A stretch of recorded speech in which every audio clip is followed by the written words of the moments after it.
Hey Eve, I wanted to check in about those materials that I asked you to have ready by tomorrow. I just wanted to make sure that you were actually going to be finished making them in time. I see they haven't been submitted and it's already so late. Hello, Mr. Brown. Thank you for reaching out to me outside of work hours. I'm a little confused as to what you mean by those materials for tomorrow. I thought that you knew your daughter Hillary was in charge of them.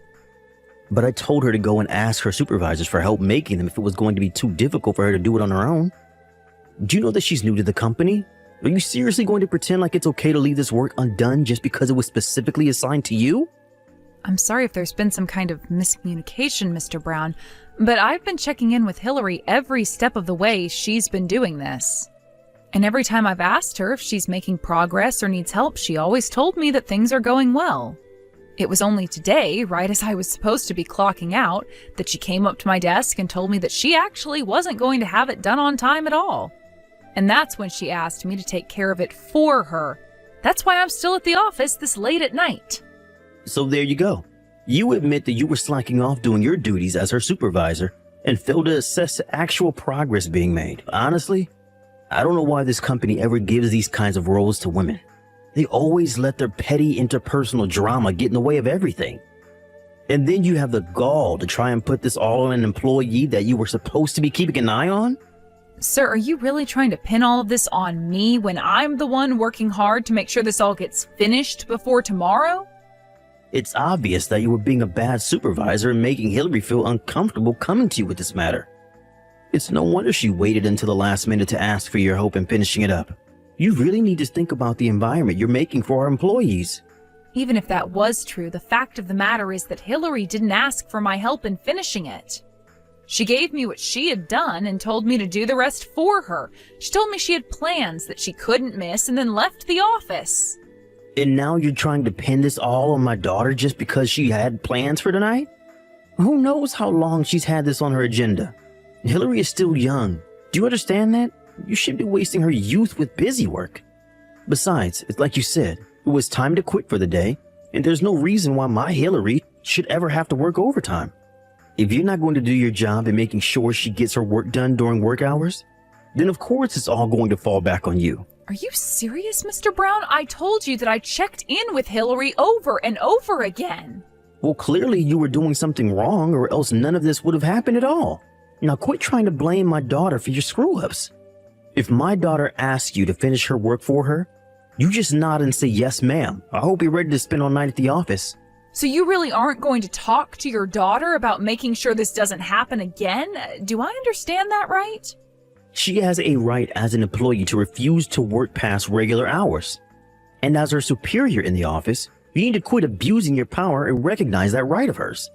If she says no to more work at the end of the day, then obviously any work that was left undone under your watch would fall to you. I really don't think that's the company policy. And anyways, it wasn't that she couldn't do the work, it's that she wasn't doing any work. Even though I was repeatedly reminding her to do so, not only that, but this isn't the only problem like this I've had with her. Well, you really do have some nerve trying to pass off all of your failures onto your underlings. You're the more experienced employee, so this is on you to fix. Okay, then I understand, but that being said, I do have one more thing to ask of you, sir. When we've gone out for company dinners, Hillary was paying for her share with the company's end of your party fund. Not only that, but she's been caught taking money from that fund to go out and eat by herself as well. This is a textbook case of embezzlement, and it really is a serious issue. So could you at least talk to her about that? Sir, are you really asking me to just overlook her stealing from the company? You really are such a cheapskate, do you know that? Do you really think that we're not going to be able to have any kind of fun events around here if one person is taking money out of the fund to treat themselves to lunch now and then? We're going to be just fine. And you really need to stop trying to get Hillary in trouble for every little thing she does. Sir, are you really asking me to just overlook her stealing from the company? Have you ever done something like this in your time here? Why do you keep using those words? Stealing? Embezzling? It's nothing like that at all. Well, it's just certainly not those things. I see. So then should I tell the rest of the staff to start paying for their own lunches with company money? Because it sounds to me like you're saying that's an acceptable thing to do. You know that isn't okay. If that many people were taking from the fund, then higher-ups would surely notice. That's why my daughter and I are the only ones who can do that. Got it? I really don't think that's true at all, and you really haven't made a convincing case for yourself. Well, if you don't like it, then you can just quit your job. What do you think about that? Because if you're not going to listen to what your boss has to say, then we don't need you here. Don't you ever forget your place in this company.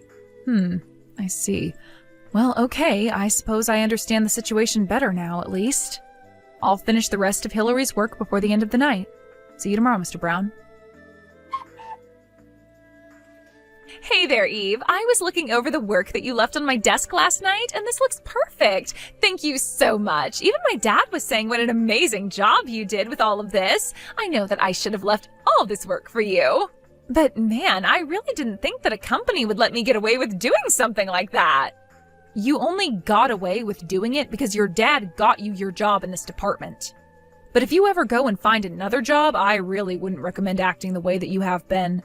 For example, the day after I turned in your work for you, I also saw that you left a receipt for what appears to be a night of drinking and expensive food at a bar. What exactly do you want me to do with this? What do you mean, what do I want you to do with it? I used the company card to pay for it, so I want you to take it off our records. Well, this wasn't a work expense, so I guess what I'll do is create an invoice for you to pay back what you spent on the card. Oh, Eve, you really are just so funny. Do you know that? But now, this receipt is related to work. You see, I've had to drink more to keep up with the stress of this job, so therefore the company should be paying for my outings. I see. Well, as compelling as that is, that goes against company policy, so I'm afraid I can't make that happen. Oh, really? But I was talking to my dad, and he told me to just leave the receipt on your desk for you to take care of. So are you really going to pretend like you know more about how this company works than my dad? You do know that he's your boss, right? You really need to learn your place in this company, Eve. I appreciate your reminding me of that, but the thing is that your father doesn't have the right to make that call either. In fact, neither of you should be using company money for personal outings. Listen to me. You should know that I have a date with the CEO of this company, okay? So if things go well, then I am going to become the wife of the next CEO. That means that I'll be higher up than you could ever hope to be. I see. So you're basing this all off one date that you haven't had yet? Sometimes I wonder why I even bother with you at all. It's all part of my dad's plan to help us climb up this corporate ladder, and I'm his secret weapon. I see. Well, that's just quite creepy, but it also doesn't have anything to do with me or this. So you can have whatever love life you want, but while you're at work, you are expected to do your job and follow the company rules. Yeah, some unmarried old hag like you would try and go on a power trip with me, but don't be jealous just because I'm getting married and you're still single. You keep going on about separating the personal from the business, and yet here you are bullying me all day just because I have a love life and you don't. That is not what is going on here in the slightest. I am talking to you every day about the fact that you never do any work. You go out drinking on the company dime and you leave all your duties for me to take care of.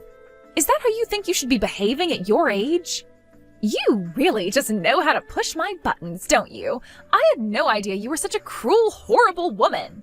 I'm sorry if you think I'm being mean, but someone needs to put their foot down and let you know that you can't act like this. You need to take responsibility for your job. I'll have you know that I am working my tail off. I work so hard every single day. All I want is a little break to recompose myself now and then, but you would rather I just work myself to death for this place. If you really can't handle the work being asked of you here, then maybe you should quit. Because everyone else here was hired for their qualifications and experience. You only got this job because your dad insisted that we hire you over much more qualified candidates. And since the day you started working here, I haven't seen you do your job once. And here I thought you were so much nicer, but I see that people only have value to you around here if they work and do whatever you say. Do you really think that's any way to treat people? Hillary, literally what are you talking about? This is a company where we have work that needs to get done in order to meet certain deadlines. If someone isn't doing their work, then they don't belong here. You're the one who doesn't belong here. Ugh, you've got me so stressed out. I really need a drink. Just leave me alone. Wait, what? Are you really just ending this conversation here? You better not be using company money on yourself. Hey, when are you finally going to learn to quit pushing my limits, huh? Did you know that your bullying finally made my poor daughter break down into tears? I thought I told you to learn your place in this company. My place in this company? My place in this company is as Hillary's supervisor, so if she doesn't do her work, I have a duty to speak to her about that. I really don't see how you can accuse me of doing anything wrong. Well, you're taking this way too far. I'm going to see to it that you're fired for what you've done to my daughter. You should have listened to me when I warned you the first time, but now you're really going to pay for it. And just what did I do that constitutes a fireable offense, huh? Because I haven't heard of any company ever choosing to defend an employee guilty of not working. I can't see how anyone would see my actions as incorrect. Except for the fact that you're forgetting that I'm our boss. Now submit your letter of resignation to me, and let's just get this over with. Okay then, I'll quit. But I won't be giving you my letter. I'll be handing it to my father. Your father? What do you mean? Don't tell me that you meant to type the company president, but you had a slip and typed out father instead? That's worse than calling a teacher mom in school. I mean, even up to the very end, you just keep making mistakes. That wasn't a mistake. Although it wouldn't matter whether I called him dad, father, or the company president, since they're all the same person. Wait a second. What? Are you saying that your dad is the company president? That's exactly what I'm saying, Mr. Brown, and he isn't one to take nepotism lightly. It's clear to anyone who hears the facts about what's been going on who is in the right and who is in the wrong. So I hope you're ready for what's in store for you next. Wait, are you serious? I mean, I thought it was funny that you two share the same last name, but I thought it was just a coincidence. I mean, both your last names were Smith. I thought that was just a really common last name. That's why I didn't even bother trying to hide my name. I figured that everyone would think the same way that you did. And so that's why I never told anyone who my real father was. But I don't understand. Why would they hide something as important as that from me, your boss? Because I really didn't think it was all that important, and because I don't like using my family to get what I want. I knew that if people knew who I was related to, that I would never be treated equally. But I should have known who you were. I mean, had I known that you were the daughter of the CEO, then I would never treated you like this. I see. So you're saying that the way you treat employees is all connected with how much influence they might have over your career? Because I'm afraid that I've already left my desk and was going to deliver my letter of resignation to the top floor. No, wait, stop. You can't do that, please. I can't be responsible for firing the daughter of the CEO. Please, let's just forget all about this, okay? You don't have to talk to your dad at all. Let's just all get back to work and pretend that none of this ever happened. I'm afraid that it's far too late to try and do any of that. Besides, what would getting back to work even mean in an office where you and your daughter treat this place like your personal playground? What are you talking about? But I promise you that the two of us are going to really start doing our jobs from here on out. I'm so sorry if you were concerned at all about our performance, but I promise to have a talk to my daughter about these very serious issues. Wow, you really about-faced so hard. I'm not sure whether I should be laughing or cringing at that.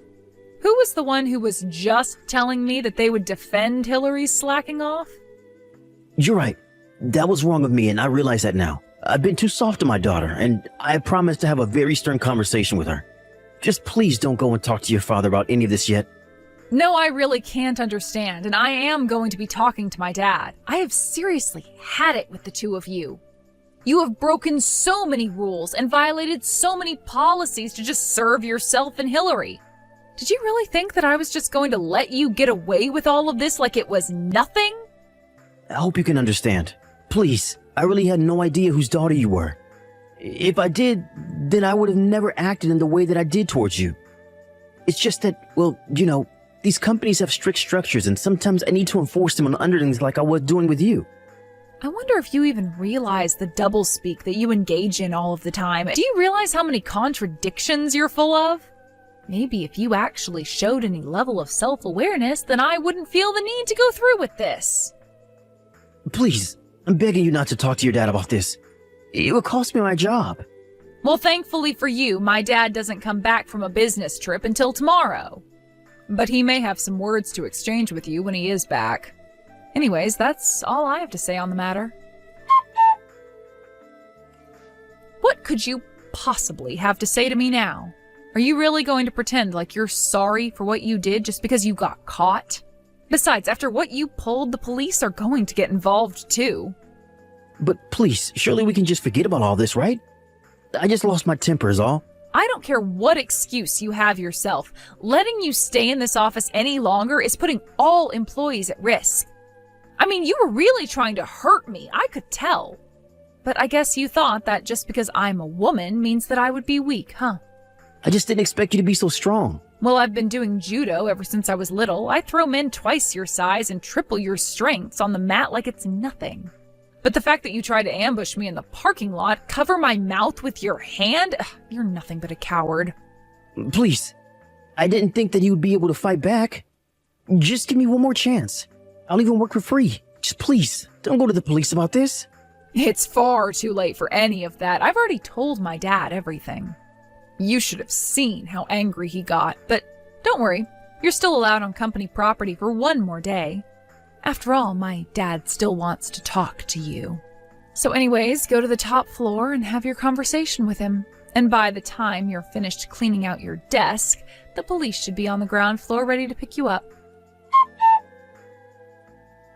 After I told my dad everything, including what Mr. Brown tried to do to me in the parking lot, he was furious. It was actually his own staff that had to hold him back from leaping at Mr. Brown and attacking him when he entered his office. After he caught his breath, my dad explained to Mr. Brown that he and his daughter were being let go and were also being sued by the company for embezzlement. Mr. Brown was also facing a lawsuit from me as well for his attempted assault. In the end, he owed so much in legal fees that he had to go deep into debt to pay it all back. My dad also made sure that he would never work in this town again through his connections and networks. I requested a restraining order against Mr. Brown and his